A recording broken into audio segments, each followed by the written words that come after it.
मित्रांनो, तुम्हाला माहिती आहे आपला ब्रेन, आपला मेंदू आपली प्रत्येक इच्छा पूर्ण करण्याचं सामर्थ्य ठेवतो. आपला ब्रेन आपलं प्रत्येक स्वप्न पूर्ण करू शकतो. आज मी तुम्हाला आपलं डोकं व्यवस्थित कसं चालवायचं हे सांगणार आहे. म्हणजे काय, आपला ब्रेन एका प्रॉब्लेम सॉल्व्हिंग मशीन प्रमाणे काम करतो. पण बऱ्याचशा लोकांना माहितीच नसतं की त्याचा वापर कसा करावा. आपला ब्रेन भूतकाळाबद्दल विचार करू शकतो, जेणेकरून आपण आपल्या भूतकाळातल्या काही घटना, काही प्रॉब्लेम्स त्यांना अवॉइड करू शकू. आणि आपला ब्रेन भविष्य काळाबद्दल सुद्धा विचार करू शकतो. भविष्य काळात आपल्याबरोबर काय होणार आहे, तिथले प्रॉब्लेम्स, ज्याचा विचार बरेच जण करत सुद्धा असतात.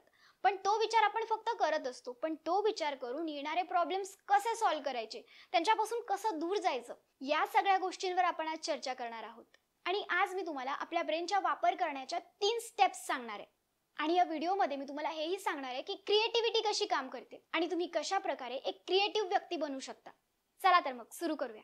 पहिली स्टेप, बिलीव्ह, विश्वास.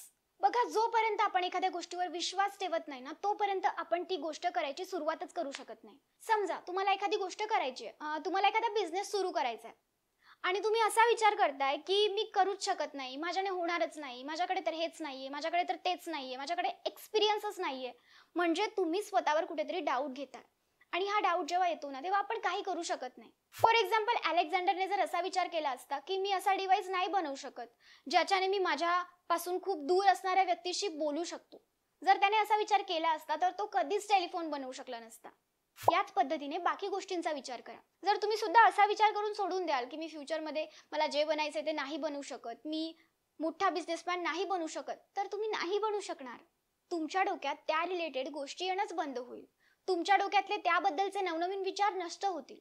बिझनेस कसा स्टार्ट करायचा, त्यात कसं ग्रो करायचं, त्यात काय काय करायचं, हा विचार तुमचा ब्रेन करणारच नाही. कारण तुम्ही त्याला आधीच सांगून दिलंय ना की तू हे करूच शकत नाही. मग बाकीच्या गोष्टींचा विचार करण्याचे कष्ट तो कशासाठी घेईल? जी गोष्ट आपल्या ब्रेनला पॉसिबल वाटते ना, तो त्याच गोष्टींचा जास्त विचार करतो. आणि त्या गोष्टी प्रत्येकाच्या वेगवेगळ्या असतात ना. प्रत्येकाला वेगळं काहीतरी हवं असतं. एखाद्याला त्याची हेल्थ बनवायची असते, एखाद्याला बिझनेस सुरू करायचा असतो, एखाद्याला नोकरी शोधायची असते, एखाद्याला एखादी मुलगी पटवायची असते.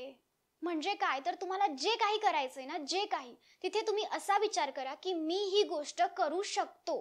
असा नाही की मी ही गोष्ट नाही करू शकत. मी ही गोष्ट करू शकतो असा विचार ज्यावेळी तुम्ही कराल ना, त्यावेळी तुमचा ब्रेन विचार करेल की मी ती गोष्ट मिळवण्यासाठी कशा पद्धतीचे ऍक्शन्स घेऊ शकतो. मग आता हा बिलीव्ह आणायचा कुठून, विश्वास आणायचा कुठून? कारण बऱ्याचदा आपल्याला नाहीच बसत विश्वास. आपल्याला खरंच असं वाटतं की मी नाहीच करू शकत. मग हा विश्वास आणायचा कुठून? तर आपण जो गोल बनवतो ना, तो छोटा छोटा बनवायचा. म्हणजे जर तुम्ही डायरेक्ट मोठा गोल ठेवाल ना, तर मग तो तुम्हाला इम्पॉसिबल वाटणारच आहे. म्हणून लहान लहान गोल ठरवा. आपण डायरेक्ट वरची पायरी नाही चढू शकत. वरती पोहोचण्यासाठी आपल्याला हळूहळू एकेका स्टेपने जावं लागतं.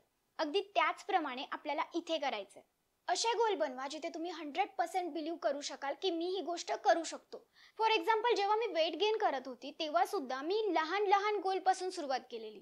जर मी असं म्हणाली असती की मला 15 दिवसात 4 किलो वजन वाढवायचंय, तर हे मला इम्पॉसिबल वाटलं असतं. मी म्हटले असते की नाही यार, हे तर माझ्याकडून शक्यच नाही होणार. म्हणून मी लहान लहान गोल ठरवला. मी असं ठरवलं की मी 15 दिवसात अर्धा किलो वजन वाढवेल, 1 किलो वाढवण्याचा प्रयत्न करेल. आणि ज्यावेळी आपण असा छोटा गोल ठरवतो ना की एका महिन्यात 500 ग्राम वजन वाढवणं काय एवढं विशेष आहे, बरोबर आहे की नाही, असं आपल्याला वाटायला लागतं. आणि मग आपण त्यासाठी प्रयत्न करत जातो. आणि मग 15 दिवसात माझं अर्धा किलो वजन वाढलं सुद्धा. मी खुश झाली. मग पुढच्या 15 दिवसात मी अजून वाढवलं. आणि असं करत करत मी माझा गोल अचीव्ह केला. पण जर मी डायरेक्ट विचार केला असता ना की मला 4 किलो वजन वाढवायचं यार, ते कसं होईल, माझ्याने होणारच नाही. आणि मग ज्यावेळी आपण असा विचार करतो ना, त्यावेळी खरंच आपण काहीच करत नाही, आपण ऍक्शनच घेत नाही. हे तर माझं एक लहानसं एक्झाम्पल होतं. हे तुम्ही तुमच्याशी रिलेट करा. तुमचं जे काही असेल, तुम्हाला जे काही अचीव्ह करायचं असेल, त्याबरोबर रिलेट करून तुम्ही तुमचे छोटे छोटे गोल्स ठरवा. म्हणून जॉन अब्राहम सारखी बॉडी बनवण्याचा विचार करण्याआधी तुम्ही तुमचं वेट कसं कमी करू शकाल यावर विचार करा. हा विचार केला तर तुम्ही ते आरामात कमी करू शकाल आणि त्यानंतर तुमची बॉडी बनायला सुरुवात सुद्धा करू शकाल. दुसरी स्टेप, तुमच्या ब्रेनला जास्तीत जास्त इन्फॉर्मेशन द्या. इन्फॉर्मेशनच त्याला मिळत नसेल तर तो कसं काय कोणत्या गोष्टीबद्दल वर्क करू शकेल ना? जर आपल्याला काहीतरी करायचंय आणि त्याबद्दल आपल्याकडे फारशी इन्फॉर्मेशनच नाहीये, तर आपला ब्रेन त्याबद्दल विचार कसा करेल? आणि मग कसं काय आपण त्या गोष्टीमध्ये क्रिएटिव्हिटी आणू शकतो? मुळात क्रिएटिव्हिटी काय असते? क्रिएटिव्हिटी एक डॉट प्रमाणे असते. इन्फॉर्मेशनचा एक बंच असतो. म्हणजे आपल्याकडे एखाद्या गोष्टीबद्दल पूर्ण इन्फॉर्मेशन आहे आणि मग आपण विचार करतोय मी याच्यामध्ये कसं काहीतरी वेगळं करू शकतो, जसं आपली आई किचनमध्ये स्वयंपाक बनवताना करते. आणि ज्यावेळी नवनवीन गोष्टींचे शोध लागतात, नवनवीन गोष्टी बनतात, त्या कुठून बनतात, ती क्रिएटिव्हिटी त्या लोकांच्या डोक्यात कुठून येते? याच वेगवेगळ्या गोष्टी बघून ना आता मोबाईल किंवा कॅमेऱ्याचं जे इन्व्हेन्शन आहे ते इथूनच झालंय. त्यामध्ये लागणाऱ्या सगळ्या गोष्टी या इथूनच आपण मिळवल्यात. त्या सगळ्या गोष्टी ऑलरेडी आपल्याकडे होत्या, त्या या जगातल्याच आहेत. असं नाहीये की मोबाईल बनवण्यासाठी एखादी वेगळीच गोष्ट लागणार होती आणि ती दुसऱ्या प्लॅनेटवर होती आणि मग ती आपण तिथून आणली आहे. नाही, आपल्याकडे सगळं काही अवेलेबल आहे. आपल्याला फक्त थोडा विचार करायचा आहे. सगळं काही आपल्या आजूबाजूला आहे. आपल्या ब्रेनला काय हवं असतं, आपल्या ब्रेनला इन्फॉर्मेशन पाहिजे असते कोणत्या तरी गोष्टीची, जी दुसऱ्यांनी वापरली असेल आणि मग तिचा वापर करून आपण सुद्धा काहीतरी क्रिएटिव्ह करू शकतो किंवा आपल्याला जे काही वाटतंय नवीन करावंसं ते करू शकतो. आता आपण एक्झाम्पल घेतलं होतं बिझनेसचं, मग आपण त्याचबद्दल बोलूया. समजा तुम्हाला एखादा बिझनेस सुरू करायचा आहे, तर तुम्ही काय करायला हवं? तुम्ही बिझनेस रिलेटेड व्हिडिओज बघायला हवे, त्या रिलेटेड पॉडकास्ट बघायला हवे. असे बरेचसे लोक ज्यांनी शून्यातून बिझनेस उभा केला आहे, त्यांच्याबद्दल माहिती वाचायला हवी, जेणेकरून तुम्हाला आयडिया येईल की तुम्हाला काय करायचंय, तुम्हाला कशा स्टेप्स घ्यायच्या. किंवा मग तुमचा काहीतरी वेगळा गोल आहे, तुम्हाला एखादी गर्लफ्रेंड बनवायची आहे, बॉयफ्रेंड बनवायचा आहे, रिलेशनशिपमध्ये यायचंय, फ्रेंड्स बनवायचे, तर तुम्ही त्या रिलेटेड व्हिडिओज बघितले पाहिजे, त्या रिलेटेड गोष्टी केल्या पाहिजे. तुमची कम्युनिकेशन स्किल कशी इम्प्रूव्ह करता येईल, अनोळखी व्यक्तींशी कसं बोलावं, स्वतःचा कॉन्फिडन्स कसा वाढवावा, या गोष्टी तुम्हाला शिकाव्या लागतील. या गोष्टींवर तुम्हाला काम करावं लागेल. जर तुम्हाला हेल्दी बनायचं असेल तर तुम्हाला हेल्थ रिलेटेड व्हिडिओज बघावे लागतील.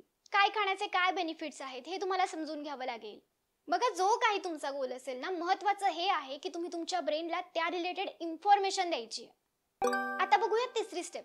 तुम्ही एखादा गोल ठरवला छोटा, त्यानंतर तुम्ही तुमच्या ब्रेनला इन्फॉर्मेशनही दिली. पण तिसऱ्या स्टेपमध्ये तुम्हाला ती इन्फॉर्मेशन तुमच्या ब्रेनला रोज द्यायची आहे. म्हणजे तुम्हाला रोज तुमच्या ब्रेनला तुमचा गोल आठवण करून द्यायचा आहे. ज्याप्रमाणे गाडी चालण्यासाठी तिला फ्यूलची गरज असते, अगदी त्याचप्रमाणे आपल्या ब्रेनला सुद्धा फ्यूलची गरज असते, एक मोटिवेशनची गरज असते, आठवण करून देण्याची गरज असते की तुला काय करायचंय. कारण बऱ्याचदा ना आपण बऱ्याचशा गोष्टींची सुरुवात करतो सुद्धा, पण आपल्याला खूप अडचणी येतात, प्रॉब्लेम्स येतात आणि मग आपण सोडून देतो.